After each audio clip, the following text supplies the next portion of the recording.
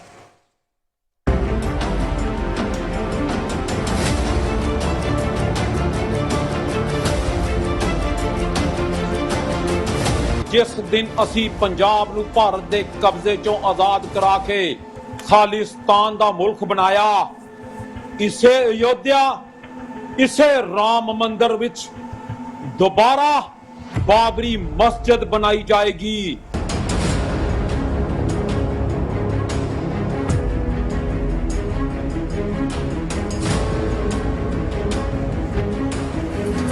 A Hindu mob of nearly 200,000 gather around the Babri Masjid with just one collective aim. Led by Hindu nationalist leaders, the mob broke police barricades, climbed the dome of the mosque, and tore it down.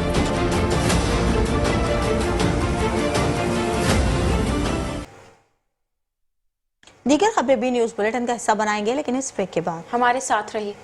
Welcome back. Bulletin में शामिल करेंगे और भी खबरें और आपको बताएंगे पाक अफगान सरहद की बंदिश से अफगान मईशत पर मनफी असरात नुमायां हो रहे हैं। अफगान अवाम का शदीद रद्द अमल। अफगान नशरियाती इदारा आमो टीवी के मुताबिक कीमतों में इजाफा आम लोगों के लिए नाकाबिले बर्दाश्त हो गया है।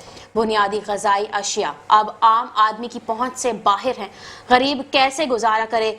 खुराक और ईंधन की बढ़ती कीमतें सर्दियों के दौरान अफगान अवाम की जिंदगी मजीद मुश्किल बना सकती हैं।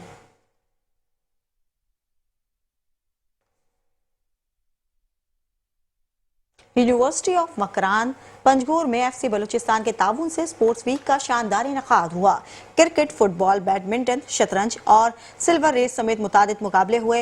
तलबा ने स्पोर्ट्स वीक में भरपूर दिलचस्पी का मुजाहरा करते हुए मुख्तलिफ मुकाबलों में पुरजोश हिस्सा लिया। कमांडेंट पंजगोर राइफल्स ने जीतने वाली टीमों में ट्रॉफियां और इनामात तकसीम किए। वाइस चांसलर्स और फैकल्टी की जानिब से एफसी बलूचिस्तान साउथ की मुआवनत पर इजहार तशक्कुर भी किया गया।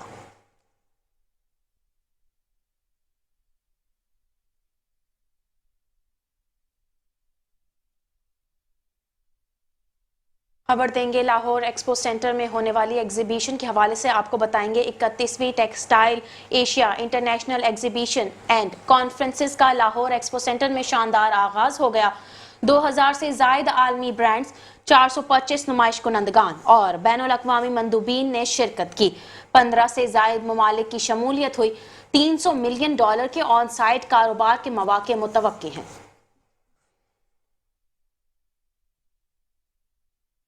बांग्लादेश में ज़लज़ले ने तबाही मचा दी। अमवात की तादाद 10 हो गई। मुसलसल आफ्टर शॉक्स के बाद 15 रोज के लिए तालीमी सरगर्मियां मअतल करने का ऐलान कर दिया गया।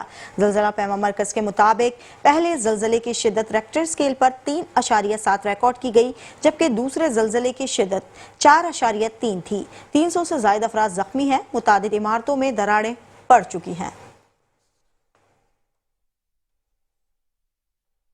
अब आपको बताएंगे वजीर आला पंजाब मरियम नवाज ने सफाई और गवर्नेंस में बेहतरी के लिए अहम फैसले किए। सुथरा पंजाब के गैर मयारी ठेकेदारों की अदायगियां फौरी रोक दी गईं। मेयार पर पूरा ना उतरने वाले कॉन्ट्रैक्टर्स की कार्रवाई की हिदायत। पंजाब के शहरों में सफाई की नाकिस सूरत हाल पर वजीर आला बरहम हो गई।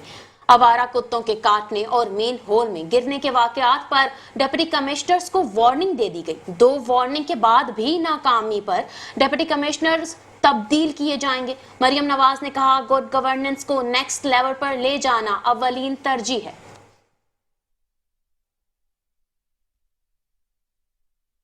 आगे बढ़ेंगे और अब बात करेंगे अहम इजलास के हवाले से। आपको बताते चलें, वज़ीर आला KP सोहेल आफरीदी की ज़ेर सदारत पुलिस की स्पेशल ब्रांच से मुतालिक अहम इजलास मुनक्किद हुआ। खैबर पख्तूनख्वा हुकूमत ने स्पेशल ब्रांच को बाकायदा स्पेशलाइज्ड यूनिट के तौर पर कायम करने की मंजूरी दे दी। स्पेशल ब्रांच में 1221 अहलकारों की असामियां तख्लीक करने की भी उसूली मंजूरी दे दी गई। वज़ीर आला ने कहा कि इंफ्रास्ट्रक्चर के लिए 1820 मिलियन और मोटर व्हीकल्स के लिए 904.7 मिलियन रुपए भी मंजूर किए। स्पेशल ब्रांच को दरकार 98 गाड़ियां और 404 मोटरसाइकिलें तरजीही बुनियादों पर फराहम की जाएंगी। टेक्निकल आलात और टेक्नोलॉजी की खरीदारी के लिए 2543 मिलियन रुपए फराहम किए जाएंगे।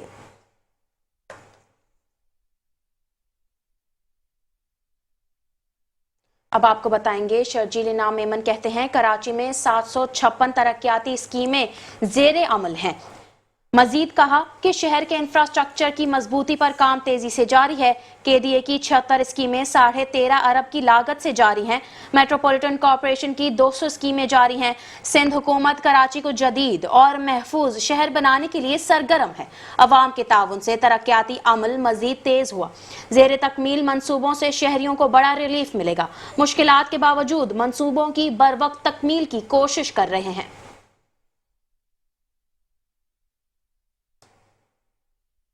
दीगर खबरें भी शामिल करेंगे, लेकिन इस ब्रेक के बाद हमारे साथ रहिए।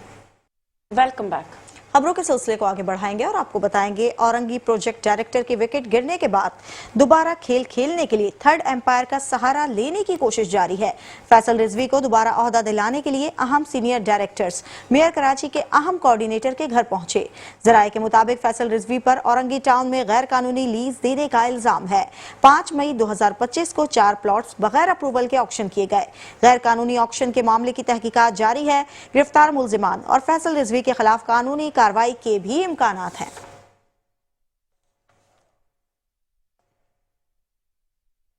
सिंध पुलिस गेम्स 2025 के हवाले से खबर शामिल करेंगे। आपको बताएंगे सिक्योरिटी डिवीजन ने दूसरी पोजीशन हासिल की।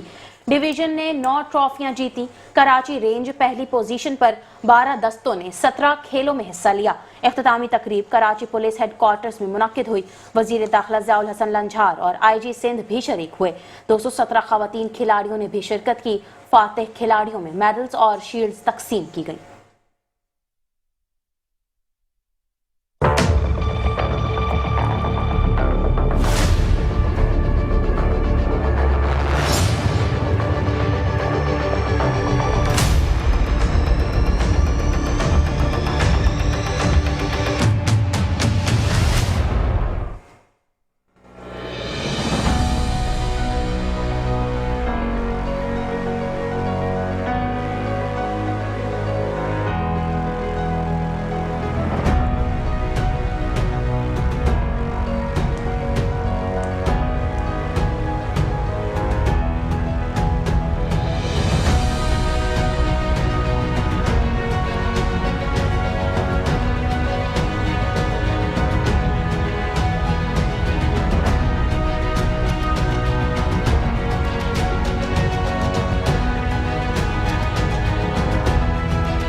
हार और जीत जिस तरह से हम कहते हैं कि पार्ट ऑफ गेम है, लेकिन असल मकसद तो इस स्पोर्ट्स इवेंट को जो काफ़ी सालों से सिंध पुलिस में नहीं हो रहा था, आगाज़ हो गया और मैं उम्मीद करता हूँ कि ये इंशाल्लाह हर साल इसी तरह से चलता रहेगा।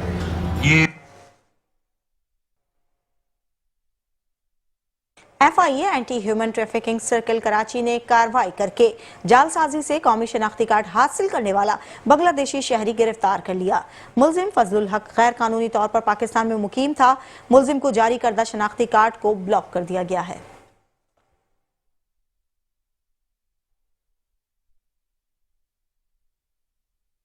रेंजर्स की न्यू कराची में खुफिया इतला पर कार्रवाई के हवाले से खबर शामिल करेंगे। आपको बताएंगे भत्ताखोरी में मुलविस अमीर हमजा गिरफ्तार कर लिया गया। तर्जुमान रेंजर्स के मुताबिक मुल्जिम का ताल्लुक समद काठियावाड़ी ग्रुप से है। मुल्जिम के कब्जे से मोबाइल फोन बरामद हुआ। मुल्जिम 2019 से लियारी गैंग वार कमांडर अब्दुल समद के फ्रंटमैन यूसुफ उर्फ मोटा के साथ काम कर रहा था। गिरफ्तार मुल्जिम फैक्ट्री मालिकान के फोन नंबर्स यूसुफ और समद को फराहम करता था। मुल्जिम का खारा दर में मजदूर को गोली मारने का भी एतराफ सामने आया। कैंट स्टेशन में कार्गो बोगी में आतिशज़दगी का मामला। रेस्क्यू हुक्काम के मुताबिक आग पर काबू पा लिया गया। कूलिंग का अमल जारी है। ट्रेन में मौजूदा कार्गो मटेरियल जलकर खाकस्तर हो गया। एक बोगी का 80% सामान जल गया। वाक़े में 2 बोगियां मुतासिर हुई। वाक़े में कोई जानी नुकसान नहीं हुआ। कराची के पोश इलाके में मुल्जिमान की दिन दिहाड़े वारदात। मोटरसाइकिल सवार मुल्जिमान की फूड डिलीवरी राइडर को लूटने की कोशिश नाकाम। मुल्जिमान को देखते ही राइडर ने दौड़ लगा दी। मुल्जिमान राइडर का पावर बैंक लेकर फरार हुए। जाते जाते मुल्जिमान मोटरसाइकिल की चाबी भी साथ ले गए।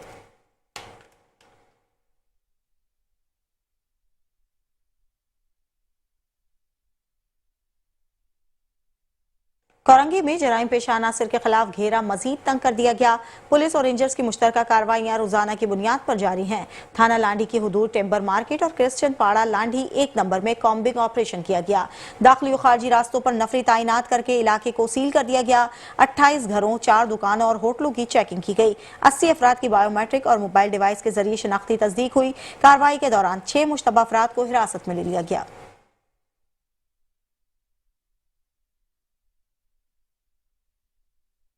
जिला कोरंगी में पुलिस की कामयाब कार्रवाई के हवाले से खबर देंगे। आपको बताएंगे जुआ खेलने वाला गिरोह गिरफ्तार कर लिया गया। शाह फैसल कॉलोनी पुलिस की कार्रवाई में 9 मुल्जिमान रंगे हाथों पकड़े गए।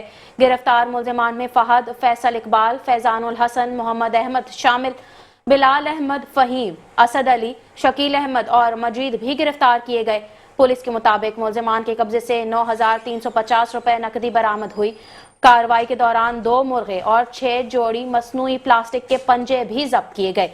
मुल्जिमान के खिलाफ मुकदमा गैम्बलिंग एक्ट के तहत दर्ज किया गया।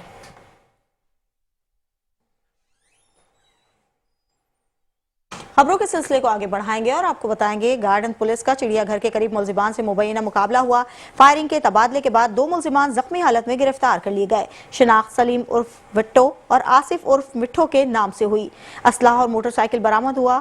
पुलिस के मुताबिक मुल्जिमान का ताल्लुक 2 रोज कबल गार्डन पुलिस मुकाबले में गिरफ्तार होने वाले बैनुल सूबाई डकैत गिरोह से है। मुल्जिमान बैंक से रकम लेकर निकलने वालों की रेकी करके लूटने की सैकड़ों वारदातों में मुलविस है। मुल्जिमान पंजाब और सिंध के शहरों में कई वारदातें अंजाम दे चुके हैं।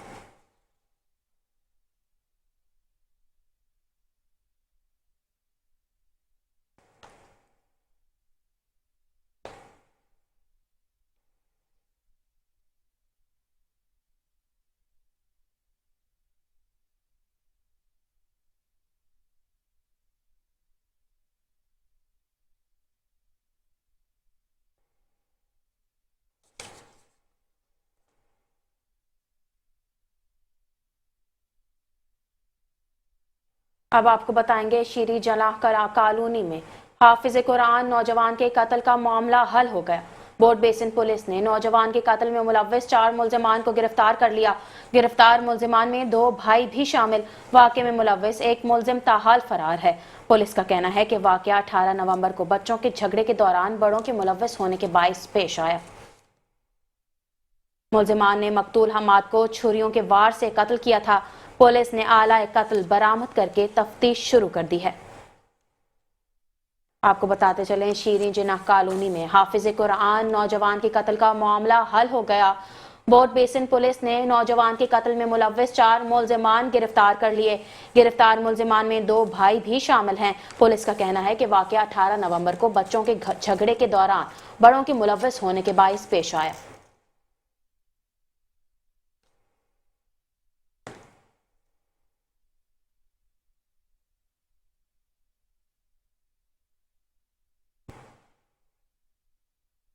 हो गए और उस झगड़े में एक शख्स बनाम हम्माद जो कि 21 साल नौजवान था और हाफिज कुरान था, वो शदीद जख्मी हो गया।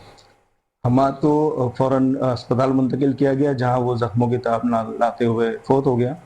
और इसके बाद थाना बोर्ड बेसिन पुलिस को जैसे वाक़े की इत्तला मिली उसने फौरन कार्रवाई करते हुए 4 मुल्जिमान को गिरफ्तार किया, मुकदमा दर्ज किया गया और जिसमें से 2 मरकजी मुल्जिमान अब्दुर्रहमान व अब्दुल शकूर आपस में सगे भाई हैं, जबकि दीगर 2 मुल्जिमान सजाद और शाहिद वो भी इस मुकदमे में गिरफ्तार हैं।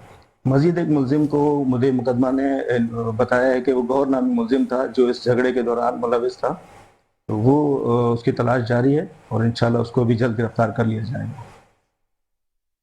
मलीर मेमनगोट में ट्रक की मोटरसाइकिल को टक्कर, बाइक सवार जाँ बहक एक जख्मी हुआ। हादसा सोलंगी स्टॉप के करीब पेश आया। जाँ बहक नौजवान की शिनाख्त 23 साला वक्कार के नाम से हुई। मुतवफ़ी भैंसों के बाड़े में काम करता था। मुतवफ़ी 1 साल कबल ही शादी हुई थी।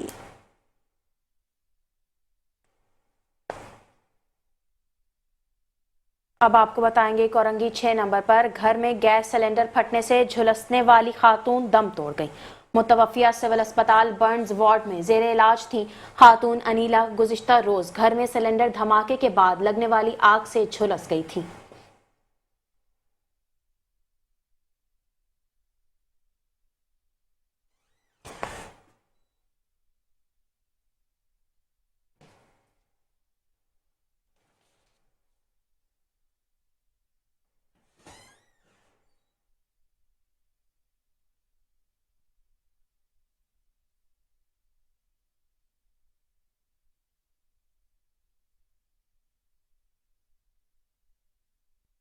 सर्दियां आते ही कराची के शहरियों के सी फूड स्टॉल्स पर ढेरे लग गए। इसी हवाले से मजीद जानते हैं मुजम्मिल यासीन से। बिल्कुल देखिए जी, सर्दियों का जो मौसम है वो शुरू हो चुका है। इसके साथ साथ आज सुबह से जो है कराची का जो मौसम है वो सर्द है काफ़ी, और शाम के वक्त से जो ठंडी हवाएं चल रही हैं। इसके बाद जो कराची के जो शहरी हैं वो जो खाने के शौकीन हैं उन्होंने बड़ी तादाद में फूड स्ट्रीट का रुख कर लिया है। जैसा कि देख सकते हैं कि बाकायदा तौर पर यहाँ पर जो सी फूड आइटम्स है इस पर जो आवाम की जानिब से खासा रश देखा जाता है।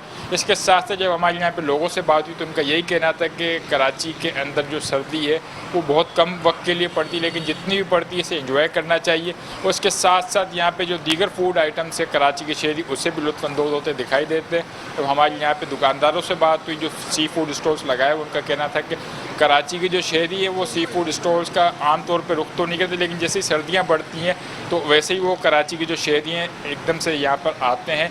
तो इसमें कारोबार में भी एक तो ये कि इजाफा होता है। और अगर कीमतों की बात की जाए तो मछली की कीमतें मुख्तलिफ़ क्वालिटी की मछली हैं। अगर समंदरी मछली है या फिर दरियाई मछली है तो 1500 किलो, 1200 रुपये किलो, 2000 रुपये किलो। और अगर प्राउन की बात की जाए, झींगे की बात की जाए, कढ़ाई की, तो 3000 से 3500 रुपये फ़ी किलो में फ़रोख्त हो रहा है। जी बहुत शुक्रिया मुजम्मिल यासीन। न्यूज़ बुलेटिन से फिल वक्त के लिए इतना ही। मजीद खबरों और अपडेट्स के लिए देखते रहिए मेट्रो वन न्यूज़।